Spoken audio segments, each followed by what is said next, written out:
Hi, I'm Pearl, the beadinggem. Welcome to another episode of my laser cutting series. Here I will demonstrate how you can clean a dirty honeycomb bed easily, safely and indoors.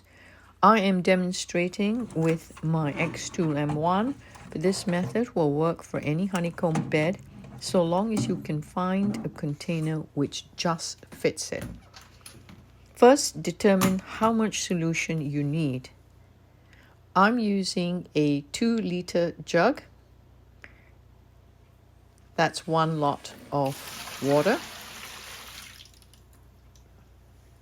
A second lot meant that I will need a total of 4 liters to just about cover the bed.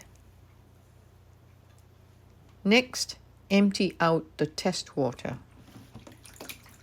Look how much dirt came off with water alone. This shows how dirty my honeycomb bed was.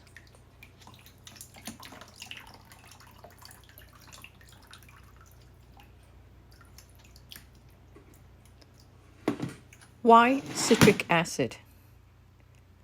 Citric acid is commonly used in many cleaning agents. It is safe, natural, biodegradable, and non-toxic.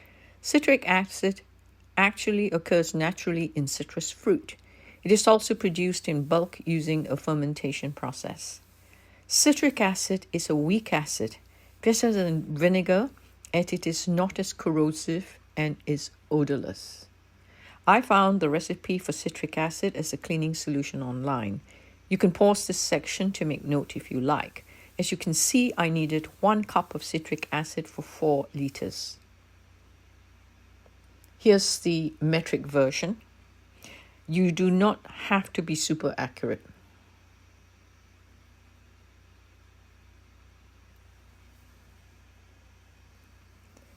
Add the citric acid and 4 liters of water to the container.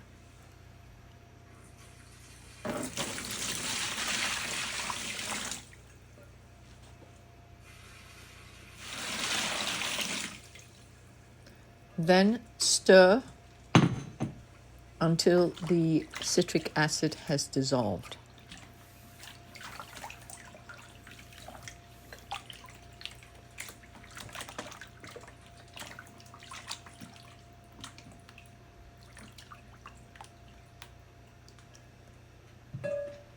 I soaked my honeycomb bed for 15 minutes.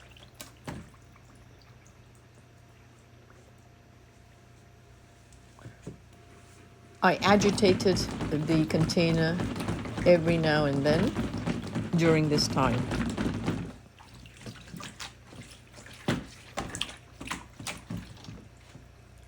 I also moved the honeycomb bed a few times as well. At the end, I used a brush to dislodge stubborn spots. In retrospect, I could have soaked it for longer, perhaps half an hour or more.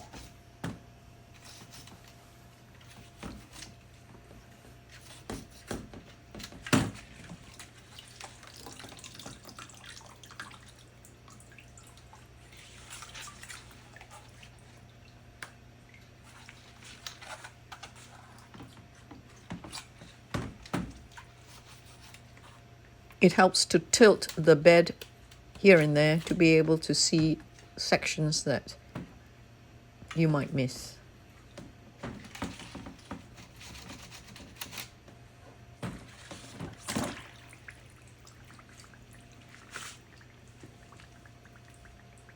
Remove the laser bed and place it on an old towel.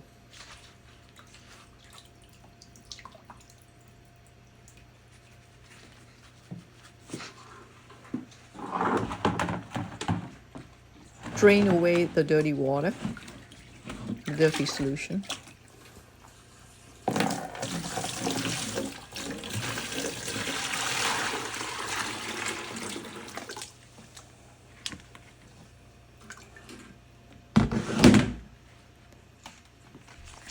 Next, rinse the honeycomb bed a few times with clean water.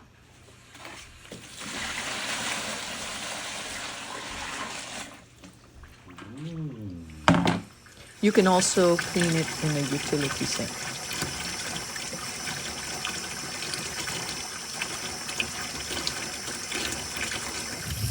Once it's thoroughly rinsed, prop it up somewhere on an old towel and let it thoroughly dry over 2 days. As you can see, the method cleaned most of the debris off. Once, make sure that it is thoroughly dry before replacing it on your laser cutter.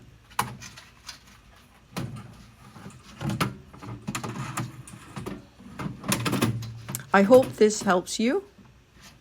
Please remember to subscribe for more tutorials in the future. Thanks for watching.